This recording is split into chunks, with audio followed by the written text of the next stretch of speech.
رسول اللہ صلی اللہ علیہ وآلہ وسلم نے کہا،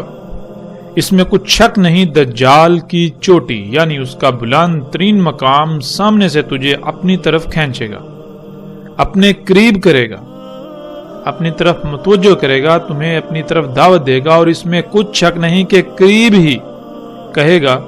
کہ میں تمہارا رب ہوں۔ پس جس نے کہا تو میرا رب ہے وہ اس کے فتنے میں پڑ گیا، اور جس نے کہا تو کذب کرتا ہے، میرا رب اللہ ہے، اسی پر توکل کرتا ہوں اور تیری حقیقت کھلنے پر اسی کی طرف پلٹتا ہوں،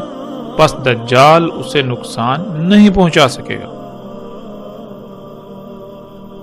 ناظرین، اس روایت کو سمجھنے کے لیے اس روایت میں چند الفاظ ایسے ہیں کہ جن کو سمجھنا بہت ضروری ہے۔ جب تک ہم ان الفاظ کو نہیں سمجھیں گے تب تک ہم اس روایت کو گہرائی سے نہیں سمجھ سکیں گے، اور وہ پیغام جو محمد رسول اللہ صلی اللہ علیہ وآلہ وسلم نے اپنے ان الفاظ میں دیا، اس پیغام کو ہم نہیں سمجھ سکیں گے۔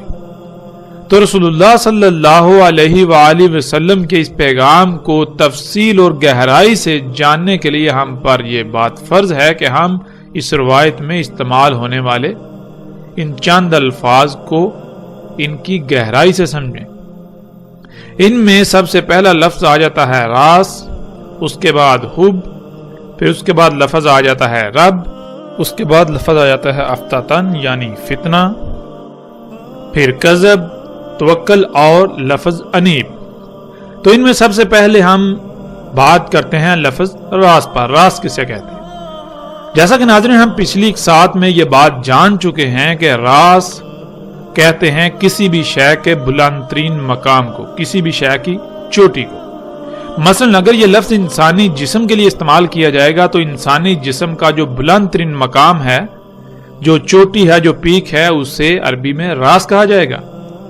جیسے کہ انسانی جسم کا بلند ترین مقام وہ ہے جسے ہم سر کہتے ہیں۔ اس لیے جب یہ لفظ انسان کے لیے استعمال کیا جائے گا تو اس کا معنی انسان کا سر ہوگا،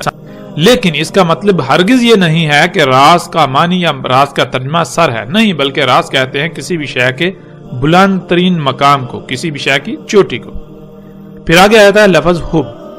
حب کہتے ہیں کسی شے کو اپنے قریب کرنے یا اپنی طرف کھینچنے کو، جیسے مقناطیسی کشش ہوتی ہے۔ مقناطیسی کشش کو یعنی مقناطیسی قوت کو بھی عربی میں حب کہتے ہیں۔ پھر آ جاتا ہے لفظ رب۔ یعنی رب کہتے ہیں اس ذات کو،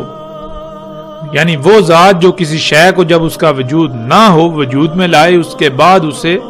جس مقصد کے لیے وجود میں لایا اس مقصد کو پورا کرنے کے لیے اسے اس مقام پر لانا جس مقام پر آ کر وہ اس مقصد کو پورا کر سکے جس مقصد کے لیے اسے خلق کیا گیا، اور اس کی تمام تر ضروریات کو خلق کر کے اسے مہیا کرنے والی ذات۔ قرآن میں اللہ سبحانہ و تعالی نے بچے کے لیے اس کے والدین کو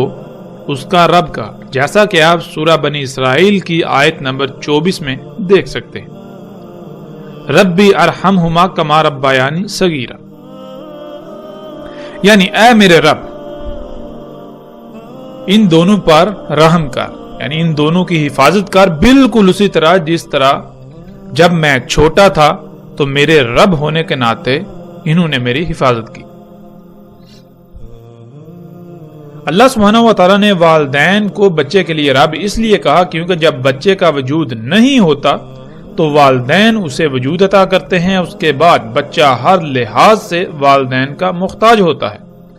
والدین اس کی تمام ضروریات اسے مہیا کرتے ہیں۔ اگر والدین اسے کھلائیں گے تو بچہ کھائے گا، ورنہ بچہ بھوکا مر جائے گا، خود سے کچھ بھی نہیں کر پائے گا۔ بالکل اسی طرح بچے کی جتنی بھی ضروریات ہیں ہر لحاظ سے بچہ والدین کا محتاج ہوتا ہے، اس لیے اللہ سبحانہ و تعالیٰ نے والدین کو بچے کے لیے اس کے رب کہا۔ جب ایک بچہ چھوٹا ہوتا ہے تو وہ والدین کا محتاج ہوتا ہے، یوں ایک انسان جب بچہ تھا تو اللہ اس کے والدین کی صورت میں اس کا رب تھا،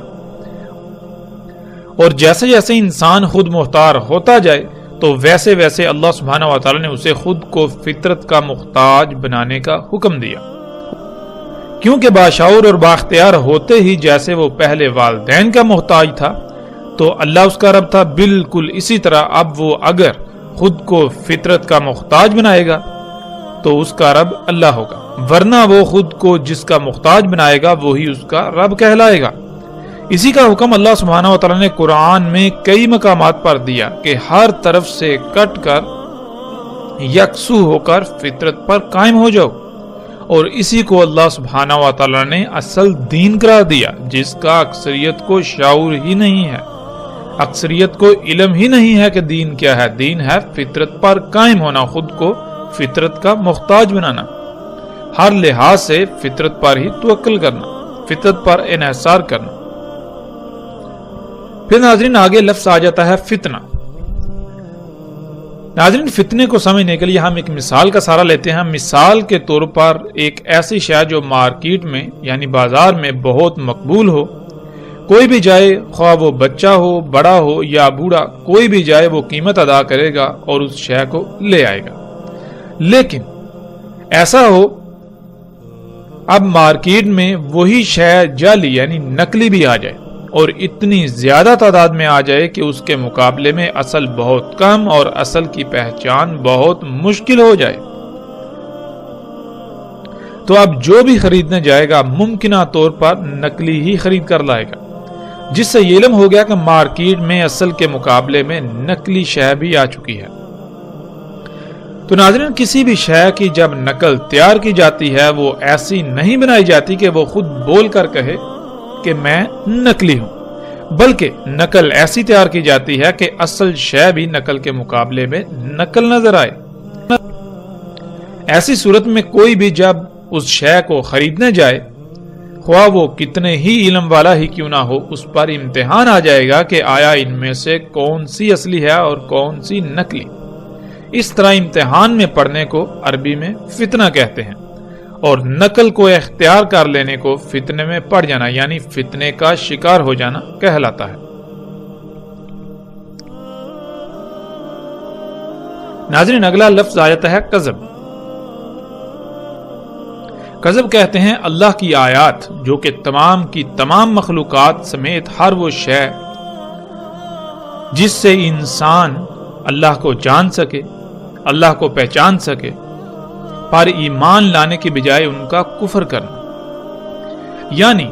اس بات کو تسلیم کرنے سے انکار کر دینا کہ یہ تمام کی تمام آیات جو کہ تمام کی تمام مخلوقات اللہ کی آیات ہیں، ان کو اللہ سبحانہ و تعالیٰ نے کسی نہ کسی مقصد کے لیے خلق کیا، اور جس مقصد کے لیے خلق کیا اس مقصد کو پورا کرنے کے لیے ان سب کو ان کے مقامات پر رکھ دیا۔ تو جب تک یہ تمام کی تمام آیات، یہ تمام کی تمام مخلوقات اپنے اپنے مقام پر رہتے ہوئے اپنی اپنی ذمہ داری پوری کریں گی، تب تک اس کائنات کا نظام بالکل ٹھیک رہے گا۔ اس کائنات میں کوئی کمی، کوئی کجی، کوئی کوتاہی، کوئی لاپرواہی، کوئی فساد، کوئی خرابی نہیں ہوگی، کیونکہ یہ کائنات بالکل ایک مشین کی مانند ہے۔ جیسے مشین میں پرزے ہوتے ہیں، ہر پرزہ دوسرے کے ساتھ مشروط ہوتا ہے، بالکل اسی طرح یہ تمام کی تمام مخلوقات اس کائنات میں پرزوں کی مانند ہیں۔ جب کوئی ایک خلق اپنی ذمہ داری پوری کرے گی تو اس سے ریلیٹڈ، اس سے مشروط، اس سے تعلق رکھنے والی دوسری مخلوق اپنی ذمہ داری پوری کر پائے گی۔ اس طرح پوری کائنات بالکل ٹھیک رہے گی۔ تو ناظرین اس دعوت کا انکار کر دینا، اس بات کو تسلیم کرنے کے بجائے اس کا انکار کرتے ہوئے اللہ کی آیات میں، اللہ کی مخلوقات میں چھیڑ چھاڑ کرنا، ان میں پنگے لینا، ان کو اپنی مرضی کے مطابق استعمال کرنا، ان کو ان کے مقامات سے ہٹا دینا، جس سے کائنات میں فساد ہو، کائنات میں خرابیاں ہوں، پھر اس کی وجہ سے تباہیاں، اسے عربی میں کذب کہتے ہیں۔ اس کے بعد ناظرین لفظ آ جاتا ہے توکل۔ توکل کہتے ہیں ہر لحاظ سے مکمل طور پر کسی پر انحصار کرنا، ہر معاملے میں یا کسی بھی معاملے میں کسی کا محتاج بننا، خواہ آپ کو تکالیف و مصائب کا ہی سامنا کیوں نہ کرنا پڑے، یا خواہ آپ کی ضروریات پوری نہ ہوں، آپ کو صبر یا قناعت کرنا پڑے، اسے کہتے ہیں توکل۔ پھر اس کے بعد ناظرین لفظ آ جاتا ہے انیب۔ ناظرین انیب کہتے ہیں فتنے میں پڑنے کے بعد یعنی فتنے کا شکار ہو جانے کے بعد جیسے ہی اصل کا یعنی حق کا علم ہو جائے، تو بغیر کسی ہیلے بہانے کے فوراً اس کو ترک کر کے حق کی طرف پلٹنا.